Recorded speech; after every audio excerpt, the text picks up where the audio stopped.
రాష్ట్ర రాజకీయాల్లో మరోసారి విభేదాలు రాజుకోబోతున్నాయా? మహాయుతి సర్కార్ కోలబోతుందా? షిండే ఇంకా అలకపాన్పు ఎందుకు వెడ్డం లేదు? ఫడ్నవీస్ నిర్ణయాలతో షిండేకు చిరెత్తుకొచ్చిందా? తన దారి తాను చూసుకునేందుకు ఏక్నాథ్ సిద్ధమయ్యారా? ఆ 20 మందినే సీఎం ఎందుకు టార్గెట్ చేశారు?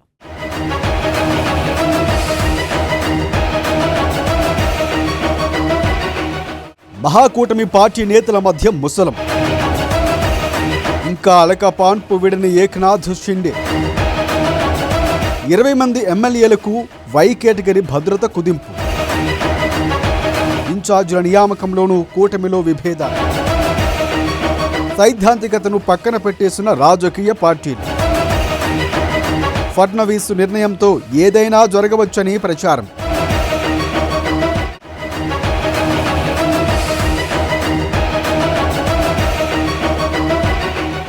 మహారాష్ట్ర రాజకీయాలపై మరోసారి చర్చ మొదలైంది. నిత్యం ఏదో ఒక వార్త అక్కడి రాజకీయాల్లోని గందరగోళాన్ని తెలియజేస్తూ ఉన్నాయి.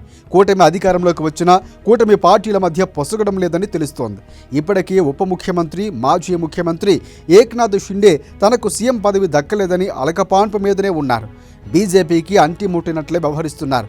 ఏ క్షణంలో మహాబాంబు పేలుతుందో అంతు పట్టడం లేదు.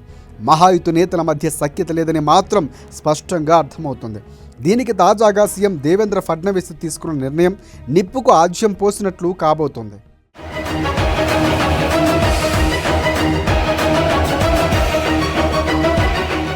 ఫడ్నవీస్ ప్రభుత్వం తాజాగా 20 మంది అధికార పార్టీ ఎమ్మెల్యేలపై వై కేటగిరీ భద్రతను కేటాయించేందుకు రంగం సిద్ధం చేసుకుంది. డిప్యూటీ సీఎం ఏక్నాథ్ షిండే శివసేనకు చెందిన 20 మంది ఎమ్మెల్యేలకు వై సెక్యూరిటీని కుదించుకున్నారు. బీజేపీ, అజిత్ పవార్ వర్గం ఎమ్మెల్యేలకు కూడా సెక్యూరిటీని తగ్గించనున్నారు. అయితే షిండే శివసేన కంటే తక్కువ సంఖ్యలో ఆ పార్టీ ఎమ్మెల్యేలు ఉన్నారు. రాష్ట్ర వనరుల దుర్వినియోగాన్ని అరికట్టడానికి ఫడ్నవీస్ ప్రభుత్వం ప్రయత్నిస్తున్నట్లు, అందులో భాగంగానే ఈ చర్యలు తీసుకుంటున్నట్లు సమాచారం. అలాగే గతంలో మహావికాస్ ఆఘాడీ కూటమి నుంచి కూడా కొందరు అధికార పార్టీలో చేరారు. వారికి కూడా సెక్యూరిటీని తగ్గించనున్నారు.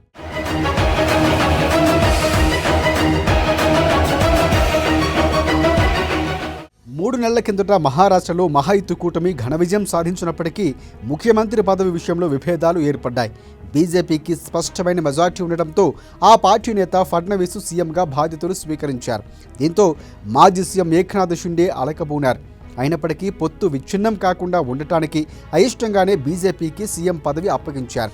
అయినా కూడా ప్రతి సందర్భంగా కూడా మూడు పార్టీల్లోని లుకలుకలు బయటపడుతూనే ఉన్నాయి.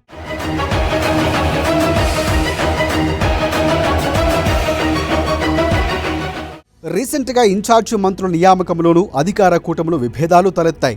రాయ్గఢ్, నాసిక్లకు ఇన్ఛార్జీల నియామకంపై షిండే సేన అభ్యంతరం తెలపడంతో వాటికి బ్రేక్ పడింది. తాజాగా సెక్యూరిటీ కుదింపు విషయం మహాయుతి కుంపటిని మరింత రాచేయనుంది. రాష్ట్ర రాజకీయాల్లో ఎప్పుడు ఏం జరుగుతుందో ఎవరూ ఊహించలేరు. ఎందుకంటే అక్కడి పార్టీలు సైద్ధాంతికతను పక్కన పెట్టేశాయి. రాజకీయ అవసరాల కోసం ఎవరితోనైనా అంటకాగే లక్షణాలు పుణుకుపుచ్చుకున్నాయి. మరి తాజా వివాదంతో షిండే ఏ నిర్ణయం తీసుకోబోతున్నారో చూడాలి. సామరస్యంగా సర్దుకుంటారా లేదా సమరభేరి మోగిస్తారా అనేది ఆసక్తికరంగా మారింది.